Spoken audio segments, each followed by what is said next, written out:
Hello, I'm Susan Powell from SI Tamworth. I joined in 1985 and have enjoyed all my years in Soroptimism. Why did I join? Well, I was invited by Connie Bradford, who was a travel agent locally, and she'd got to know me through all the bookings that we'd made through her company. And so she invited me along to a dinner meeting, which I went to, and it was very interesting. And I liked the people who were there. So I said, I really would like to go to a business meeting and see what's going on. Well, at that time, it wasn't considered appropriate for new prospective members to go to a business meeting. That was sort of club business only.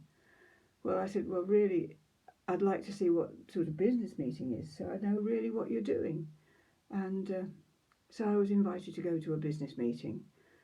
Well, I went, and it was a very normal business meeting, Madam President in command. And anyway, they got to discussing, and I can't remember what we discussed. Anyway, two of the members stood. Well, actually, one stood and one sat, and then one stood and the other sat. And every sentence was prefaced by, "Through you, Madam President." And they had the most almighty, heated discussion is the only way I can describe it politely. And I thought, gosh, this is incredible. People are able to say what they want and how they want to. So when they'd finished and it came to the coffee break, my sponsor came to me and said, "I'm so sorry, that was awful, and it was dreadful. Don't let it put you up." And I said, "Connie, don't worry. To me, that was fantastic. Everybody is allowed to say what they want to say, and really, it was just such a lively and alive meeting." So I decided I'd join, and I've never looked back, really. It's something that I've enjoyed all my life from that point onwards. So anyway, what happened next? I've got notes in front of me, and I'm just trying to remind myself what I decided to talk about. Oh, I know.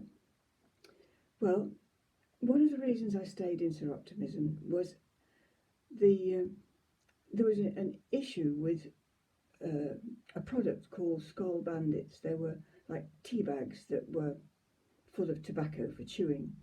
And because they weren't being smoked, the tobacco companies decided that they would be safe to give to children.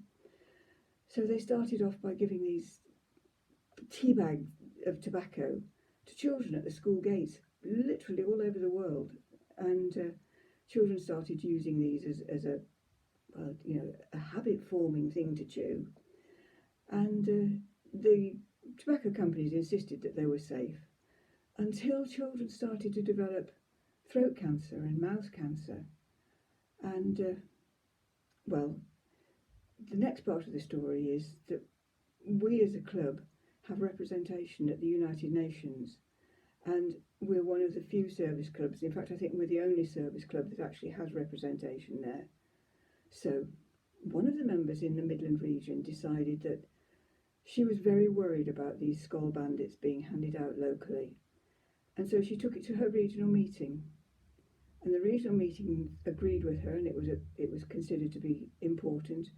So they took it to the national meeting, and the federation thought it was important to take it to the top meetings of the organisation. So then the international committee decided that really it needed to go to the UN, and that was somewhere it could be discussed and brought to the attention of the public, and it was. So one woman in our region had a voice, and that voice carried all the way to the UN, and that meant each one of us who was a member of Soroptimists International can say something and have something that worries them and have it taken to the highest place in the world, really. So that was just incredible. And I think that's something that I would tell a prospective member, that it's so important that we have these sort of associations with our organisation. Just look at my notes again. Come on. Oh, come on, move up. No, it's not going to play ball with me. So really what I wanted to say then was the most important thing about being a member of Soroptimism for me is being part of an organisation that's vibrant, that does things, that serves the community locally, nationally and internationally. And we have our quadrennial projects, which I think are the most incredible thing to have. And we tackle issues that are incredibly controversial, like the sex workers in Thailand and FGM and subjects that people don't talk about. And here we are at the forefront of raising awareness. And then there are other projects like the microloans to women in Peru and the Maru Gardens. We're helping in all sorts of ways, and that's so important.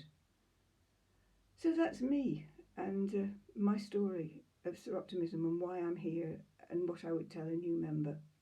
I hope you've enjoyed that. I look forward to talking to you again.